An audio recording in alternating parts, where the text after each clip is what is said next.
Jadi begini, Ana pernah kalam sama Habib Ahmad, ya kan, Habib Ahmad bin Muhammad Al-Attas, Habib Ahmad Aden. Ya.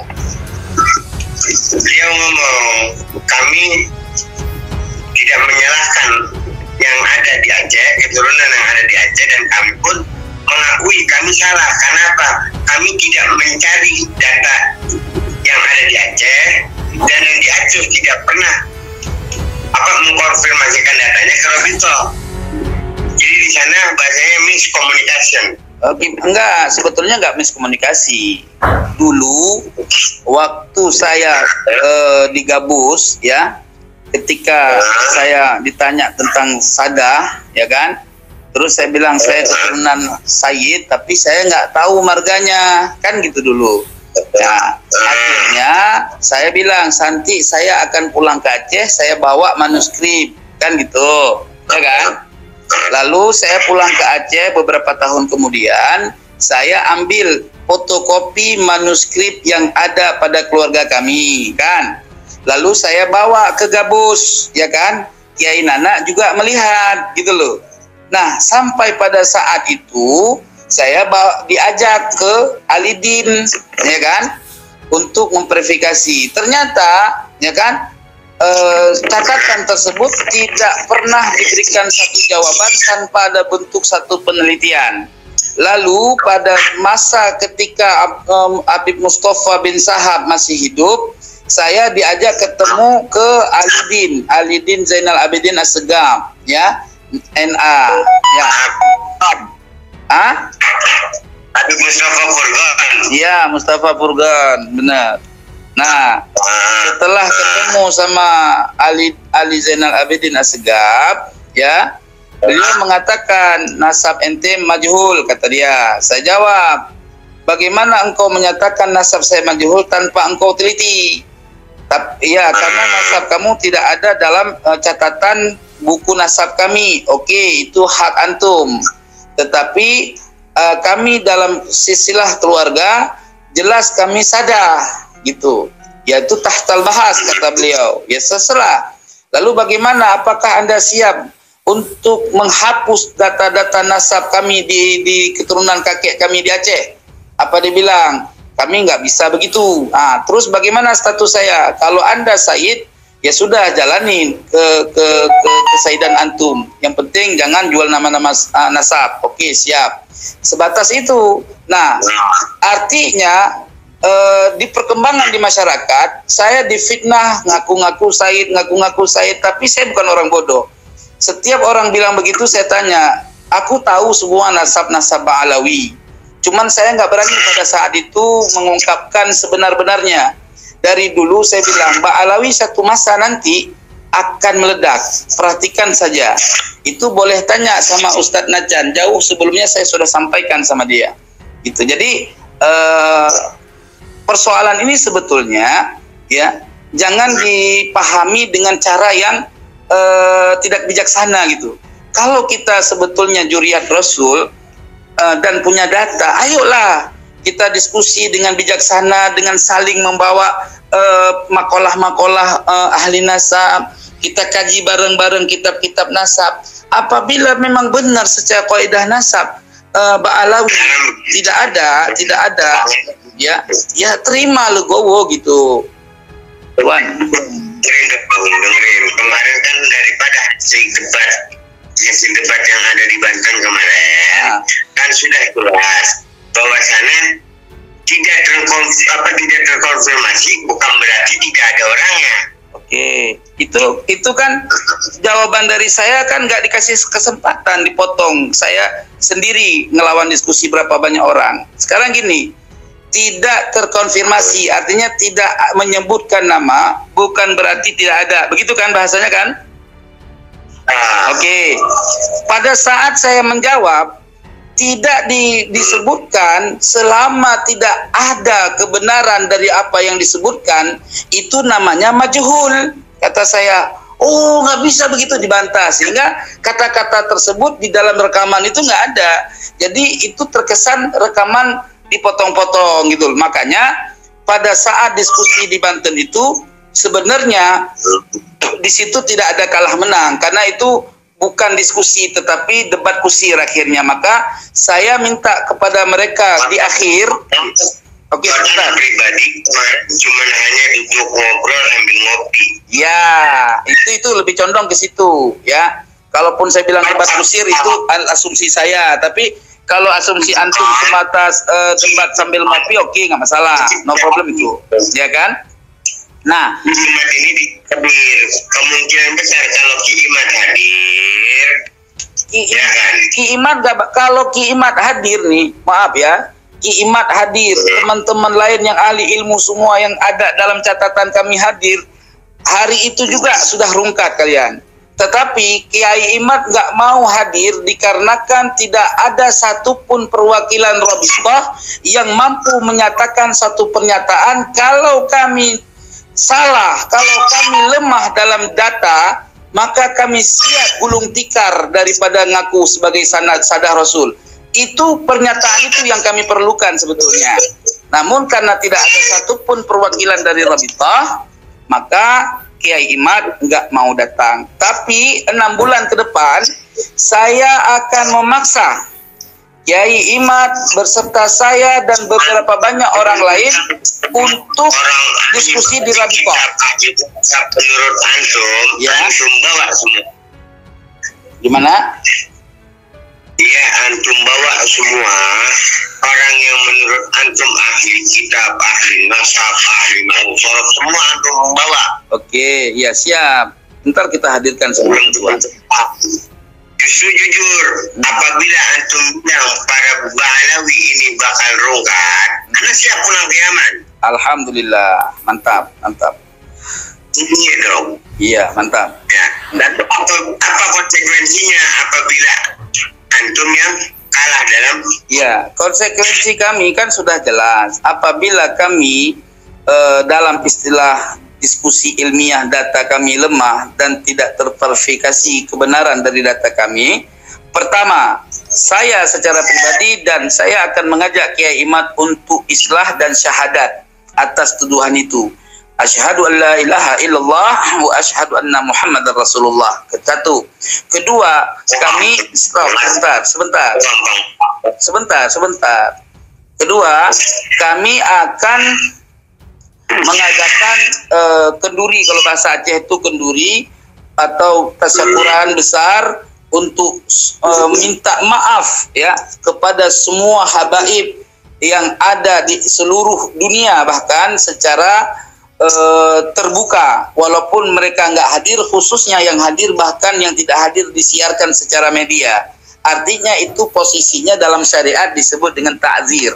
Dan kami tidak pernah berharap perjanjian kalian harus pulang ke Yaman, nggak ada. Artinya yang kami tuntut itu adalah kalian stop mengaku sebagai juriat Nabi, itu aja. Itu ada kalimat apabila Bahlawi tahun 2035 akan rungkat dan balik ke Yaman. Ya. Oke, itu kan saya jawab. Gini bang, itu kan statement saya pribadi atas analisa saya, ya nggak? Ya, jangan di-framing kepada hal-hal yang negatif. Di situ di akhirnya kan saya ngomong, itu akan terjadi apabila Bahlawi Rabithah tidak mau berdiskusi, ya.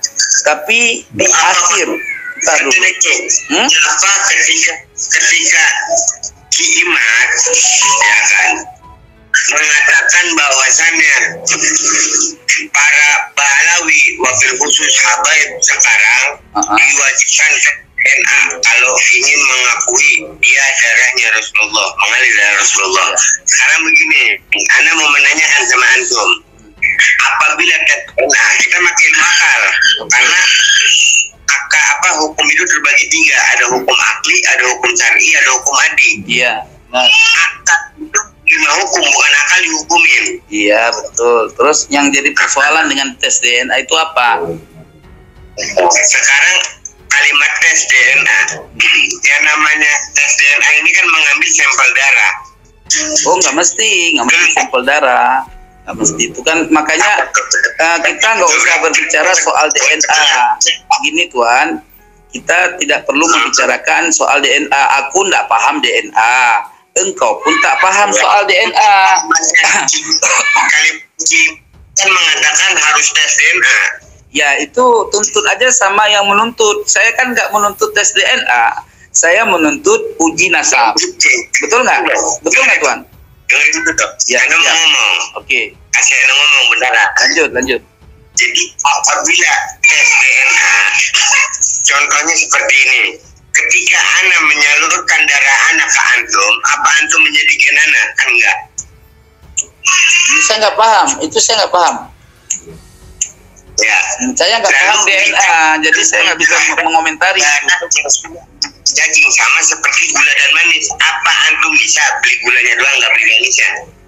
Iya, saya kalau berbicara masalah DNA Tuan, saya nggak bisa ngomong, nggak bisa komentari karena saya bukan ahlinya. Karena boleh jadi bukan seperti apa yang Tuan sampaikan terkait DNA gitu loh. Paham nggak? Di dalam DNA. Iya, jadi saya berbicara sesuai dengan apa yang saya pahami. Apa yang saya pahami dan saya kaji ini adalah tentang persoalan nasab. Jadi yang saya kedepankan adalah pengkajian nasab, bukan soal DNA. Kalau soal DNA itu ada tim ahlinya. Nanti kita bisa hadirkan penjelasan orang tim ahli terkait masalah DNA. Begitu Tuan. Oh jadi begitu, mau dipanggil ininya, apa namanya, ahlinya. Iya harus dong, ketika kita berbicara sesuatu kan harus kepada ahlinya. Allah Subhanahu wa Ta'ala berfirman, fas'alu ahla dzikri in kuntum la ta'lamun. Kan gitu kan? Allah Ta'ala berfirman kepada siapa? Kepada Rasul. Terus kepada Rasul doang, bukan kepada kita gitu. Itu kan kitabnya Pak. Kalam kodim. Apa? Suara bukan tulisan. Gimana? Kalam ya Allah, kalam kodim. Bukan Ya, terus? suara, bukan tulisan, huruf tidak disusun. Nah, terus yang ada sekarang ini kalam apa? Ya Al-Quranul Karim itu kalam kodim ya Allah Ta'ala melalui. Ya, yang saya bacakan tadi itu kalamullah apa bukan? Iya kalamullah. Ya, terus apa menjadi persoalan dengan kadim dengan hadis? Itu bagian ilmu tauhid. Nanti kalau saya kupas antum bingung juga nanti. Sekarang saya tanya sekarang sama antum terkait kalam kadim. Ketika Bismillahirrahmanirrahim ada lafaz Bismillah, ya, yang takdir muallak yang ada di dalam lafaz Bismillah, misalkan abtadi'u, ya. Terus apa takdirnya? Karena itu kan banyak, kalau di Irab itu ada dua macam ba. Ada ba-nya ba zaidah, ada ba-nya ba asliyah. Nah, kalau di Irab dia dengan ba yang mempunyai muallak, yang mempunyai ta'alluq, di dalamnya itu ada takdirnya abtadi'u. Apakah abtadi'u itu adalah min kalamillah, kadim atau hadis atau bukan kalamullah? Coba jawab. Gimana? Ya. Gini aja, yang singkat aja sekali pertanyaan. Segala sesuatu di dalam Al-Quran yang ditakdirkan, yang muqaddarah, yang tidak terlihat lafadznya, tapi itu Quran berhajat tarkibnya dengan kalimat yang muqaddarah. Apakah kalimat yang muqaddarah itu adalah termaksud minal Quran atau tidak? Coba jawab. Minal Quran. Loh, kalau minal Quran berarti Quran berhajat kepada sesuatu yang diciptakan oleh manusia kan? Karena kan takdir itu yang nemukan orang ahli nahu, ya kan? Berarti Quran itu butuh kepada takdir itu kan? Nah kalau begitu Quran itu tidak terjadi tarak. Gimana? Bicara Quran itu baginda Rasul. Iya, antum berbicara ke baginda Rasul. Ketika saya tanya, ketika Iqra bismi rabbikal ladzi khalaq, itu kayak waktu turun kepada Nabi berhuruf berbunyi bersuara nggak? Kalau Nabi bersuara. Oh, jadi yang tidak berhuruf, tidak berbunyi, tidak bersuara itu bagaimana idraknya? Coba. Ya kalam kodimnya Allah. Iya, bagaimana kita mengetahui berarti kalam yang ada di Al-Quran ini kalamnya Nabi, bukan kalam Allah dong? Dan di Quran itu kalam Allah. Bagaimana kalam Allah? Tadi kamu bilang kalam Allah itu tidak berhuruf, tidak berbunyi, tidak bersuara, tidak ada mahal i'rab. Sedangkan sekarang Al-Quran itu ada bunyi, ada tulisan, ada tarkib kalimat, ada mahal i'rab. Berarti itu bukan kalam Allah dong, sebab kalam Allah kan tidak berhuruf, tidak berbunyi, ya kan? Kan oleh makhluk. Oh, berarti Quran itu makhluk dong. Berarti Quran itu makhluk dong, nggak murni lagi sebagai kalam Allah dong. Kenapa? Iya, berarti kalau begitu Quran itu makhluk dong, bukan kalam Allah lagi dong. Kalau bicara Quran makhluk, kulluhum mumkinin, semua Oh, yang ada di muka. udah ente udah nggak usah bahas itu deh murtad, ente udah salah. Udah bukan ahlinya dah, bagian-bagian kalam kadim itu nggak paham ente. Udah, kita kembali ke persoalan dulu. Jadi apa yang membuat sampaian itu ya meyakini bahwa sampaian itu sebagai sadatul rasul, sedangkan data nggak ada gitu. Di dalam riwayat Sayyidina Abu Bakar. Ya, riwayat itu kan apapun ceritanya, riwayat yang antum sampaikan tidak memverifikasi Ubaidillah kan? Dengerin dulu. Lanjut. Ya, lanjut. Santai ya. Sayyidina Abu Bakar ketika itu sedang lelah. Lalu beliau ingin beristirahat di pangkuan daripada Rasulullah SAW. Ya. Yang namanya kisah di waktu itu, seekor ular mematuk daripada kakinya Sayyidina Abu Bakar. Udah, di gua itu kan, kejadian di gua ya. Oke. Pastikan bahwa satu ular sakit hati, kesalah sama Sayyidina Abu Bakar bahwasannya sudah menghalangi pandangan ular tersebut untuk memandang wajah Rasulullah SAW. Terus? Di situ sintas DNA, bagaimana apabila kita cari ular kobra,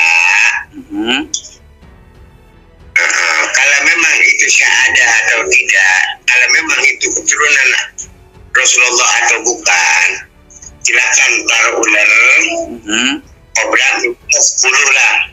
Itu haram, itu membinasakan. Itu secara hukum fikih nggak ada cara membuktikan prosedur nasab itu dengan ngetes pakai ular, nggak ada. Kalaupun pernah kejadian, sekarang Ki Iman aja bikin kitab baru yang mengambil daripada jangan di Google tuh menurut pemahaman Wahabi. Oh, jangan begitu sampean. Justru sampean itu pemahaman Khawarij. Kalau udah begitu gampang menuduh orang lain, gitu salah. Jangan begitu.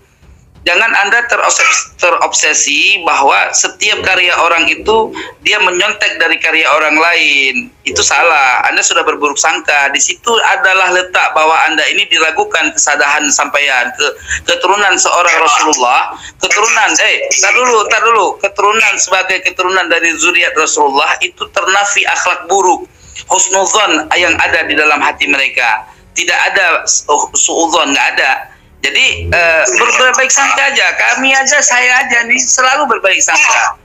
Tapi kami sedang berfaham bahwa kalian itu tidak ada di jalur nasab secara ilmiah gitu. Jadi nggak bisa husnudzon, nggak bisa suudzon standar gitu. Dengerin, daripada mahal-mahal tes DNA, mendingan ular kobra aja. Kalau memang dia syahid. Ya sudah, kalau memang ular kobra, ya ente ambil ular kobra, ente tes, kita ke hutan.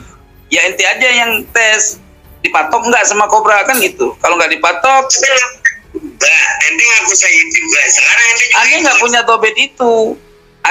dobet itu, dan aneh tidak pernah mengklaim secara hakiki bahwa aneh sadatul rasul, nggak pernah. Aneh hanya menyampaikan bahwa saya punya sanad zuriyah, ya, daripada keturunan Sayyid Ahmad Al-Qusyasyi. Terlepas orang mengakui ataupun tidak, bagi kami tidak penting. Dengarin dulu. Bagi kami tidak penting sanad nasab. Yang kami pentingkan adalah ilmu dan amal yang saleh untuk menjadi orang yang takwa. Begitu, Tuan. Nggak kayak sampean teriak-teriak di ceramah, di dalam darah kami mengalir darah Rasul. Gitu kan? Kalian pernah ceramah juga, gua dengar dulu di Gabus, ya kan? ceramah bahwa ketika Nabiullah Isra Mi'raj kami hadir ketika mereka Nabi Isra Mi'raj kan gitu kan, dengan alasan bahwa kami adalah sulbinya Rasulullah kan gitu kan. Nah, itu bagaimana tuh nasnya? Kalian Nabi Isra Mi'raj tuh Sayyidah Fatimah udah lahir, berarti kan udah pisah sama sulbi Nabi kan. Dan kalian pun tidak terverifikasi sebagai cucu Nabi. Jari-jari jemarinya ketika menyusui Sayyidina Hasan wal Husain.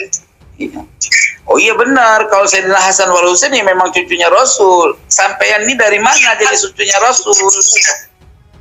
Sayyidatina Fatimah Zahra al-Batul wal-Batul ini tidak bisa menyusui. Sayyidah Fatimah itu anaknya Nabi, udah jelas itu, nggak ada khilaf, itu ijma itu. Yang masalahnya sampean ini keturunan Ba'alawi ini dari siapa nyambung ke Rasul gitu loh. Ubaidillah itu tidak terverifikasi dari kitab-kitab yang dekat dengan zaman Nabi gitu loh.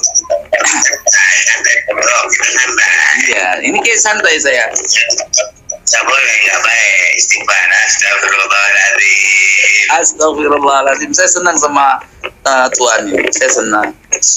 Istighfar nggak baik. Itu takutnya ya, antum juga kudu istighfar lah, sama-sama. Kalau kita kan di sini sedang berbicara budaya aku ya kayak gitulah cara bicara aku. Nggak ada ingin menjatuhkan sampean, enggak, tapi kita sedang berbicara dalam sudut pandangan yang hak gitu loh. Sangat menyayangkan dengan kehadiran antum ada di pihak Imam, demi Allah sangat menyayangkan. Ya nggak apa-apa. Kenapa? Antum baik mana berarti sudah sayang amanah, syukron kasiran atas mahabbah antum, atas kasih sayang antum kepada ana sebagai orang tua, ya kan? Alhamdulillah, syukron kasiran. Tapi ingat, ana iya. Jadi ana terus terang aja, ana tidak akan berhenti untuk memperkuat guna jelasnya nasab Ba'alawi apapun ceritanya, agar kemudian hari nanti bila nasab Ba'alawi ini sahih, maka sampai hari zaman ini berakhir tentang penelitian nasab Ba'alawi gitu loh. Begitu juga ketika Ba'alawi ini selesai nasabnya tidaklah sahih, bahkan mardud, maka sampai zaman inilah terputusnya informasi bahwa Sadah Ba'alawi itu bukan keturunan daripada Ashraf gitu loh. Artinya saya ingin terus mengungkap hal ini supaya menjadi terang benderang bagaikan cahaya matahari di siang hari. Begitu Tuan. Begitu, terang benderang. Silakan berarti. Iya. Biar silau lah, ya kan? Jadi ngomong-ngomong, tinggal di mana sekarang antum? Anak tinggal di tempat secukupnya. Oh alhamdulillah. Biasa kalau tempat secukupnya dua kali dua. Ya. Tempat secukupnya cukup buat tiduran, cukup buat lari-larian, cukup buat loncat-loncatan. Kalau buat lari-larian kan bukan tempat tinggal, namanya kebun. Kalau yang tempat tinggal kan rumah. Yang saya tanya itu posisinya di mana? Apa masih di daerah Bekasi? Apa di daerah Jakarta? Apa di daerah Cianjur gitu? Di mana posisinya? Tinggal di daerah Bekasi. Alhamdulillah. Sebelah mana Bekasinya? Kamu nanya?